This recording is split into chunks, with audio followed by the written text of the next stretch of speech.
உன் ட்ரீமை கொல்ற ஒரு சைலண்ட் கில்லர் இருக்கிறான். அவன் பேரு சோம்பேறித்தனம். அவன் உன் காதுல மெதுவா சொல்லுவான், நாளைக்கு பாத்துக்கலாம், இன்னும் 5 நிமிஷம். நீ அந்த 5 நிமிஷத்துல உன் ஃபியூச்சரையே இழந்துட்டு இருக்க. இந்த 5 டிப்ஸை ஃபாலோ பண்ணு. அந்த கில்லரை இன்னைக்கே கொன்னுடலாம். Number 1, break it down.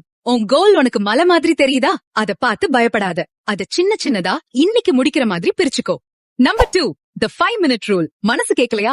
Just 5 நிமிஷம் மட்டும் இந்த வேலையை செய்யறேன்னு சொல்லி ஸ்டார்ட் பண்ணு. அந்த 5 நிமிஷம் உன்னை 5 மணி நேரம் வேலை செய்ய வைக்கும். Number 3, change your spot. Bed மேல உட்காந்துக்கிட்டு ஒர்க் பண்ண நினைக்காத. பெட் தூங்குறதுக்கு மட்டும்தான். எந்திரி, இடத்த மாத்து. உன் மைண்ட் செட் தானா மாறு.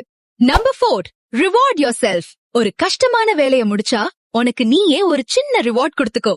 உன் மூளைய பழக்கப்படுத்து. Number 5, don't break the chain. தொடர்ந்து பண்ணணும். இன்னைக்கு செஞ்சுட்டு நாளைக்கு ஸ்டாப் பண்ணாத. டிசிப்ளின் தான் உன்னோட வெபன். உன் சோம்பேறித்தனம் உன்கிட்ட பேசும்போது நீ காது கேட்காத மாதிரி நடி.